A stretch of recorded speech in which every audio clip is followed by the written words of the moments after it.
Bismillahirrahmanirrahim. In the name of Allah, the Beneficent, the Merciful. Colossians 1:15-18. He speaks about Jesus as the firstborn of creation. And he says, firstborn can mean two things. It can mean literally firstborn, or it can mean preeminence. I will show it from the scripture, not my interpretations. First Colossians 1:18. Firstborn from the dead, that in all things he may have preeminence. So the author says, firstborn is used as preeminence.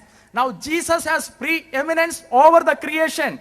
For by him, I am quoting the scripture, for by him, Colossians 1:15, for by him all things were created, and all things were created through him and for him, and he is before all things, and in him all things consist. When the Bible uses the firstborn, we must ask in what context. Do not quote out of the context. Don't quote my Bible in front of me out of context. You will not escape. Now, brothers, spoken about begotten. Begotten is not a mistake of us. We don't have the misunderstanding. It is your Quran which has a misunderstanding, and you have the misunderstanding.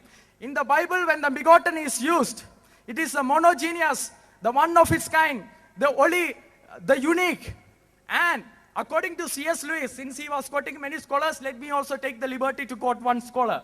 C.S. Lewis, the English professor at the Oxford and the Cambridge, said, what is begotten is identical. In language, what is begotten is identical. What is created is not. So begotten can have two meanings. One is the literal meaning of the physical begotten. Another is the meaning of the exact identity. Now, when Bible speaks about the exact identity, Bible had already clarified it. If you read John chapter 1, verse 1-14, in the beginning was the Word, and the Word was with God, and the Word was God. He clarified already that the Word has the exact identity of God. Then it says begotten, it can only mean begotten in identity. However, if you take things literally, I have some questions for you. Last minute. In Surah chapter 43 verse 4, it says Quran is the mother of book. Brother, is it biological? In Surah 33:6 says Muhammad Sahib's wife are mothers of all believers. Is it biological? Quran's usage of son. In Surah 217 it says travelers are wrought son. Is it biological? Can God have a partner without a son? Again, your Quran. Mary had a partner. Mary had a son without a partner in Surah chapter 19, verse 90-21. Who is powerful, Allah or Mary? Can Allah have a son? Surah 39:4 says, if Allah wished to take a son, he could have. And in Surah 43:81 says, if Allah had a son, Muhammad Sahib would have been the first one to worship him. We would not do that. We would not worship a creation. We will only worship the Creator, the Lord Jesus. I have one more question, correct? But the authority gives me, he has given a cap for Yes. in 2 minutes to respond. Just 2 minutes. He doesn't want me to answer. It's stopping. Jerry, he held the book.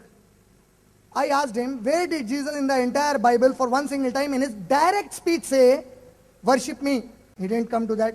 He said, 4 or 5 questions I've answered. How? Nobody, everybody is hearing. How did you answer?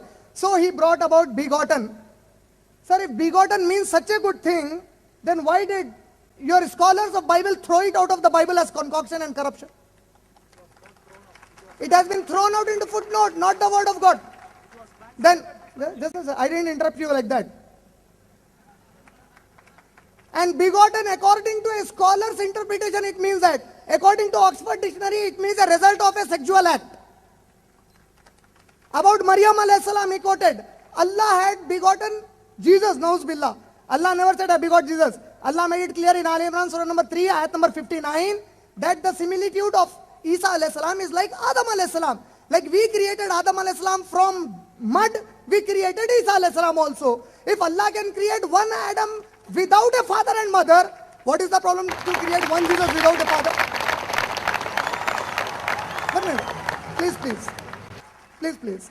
And And as he said, that throughout my talk, he was giving so many references from the Bible to explain it.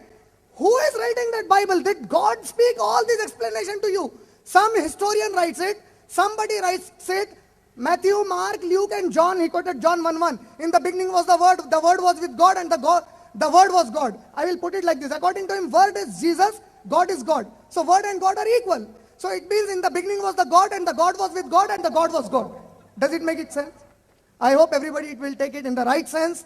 MashaAllah wa akhiru dawana and alhamdulillahi rabbil alamin. I would like to thank Allah subhanahu wa ta'ala for helping us in making this event a great success. And then I would like to thank on behalf of IREF all the brothers and sisters who have worked relentlessly day in and day out in organizing this great event.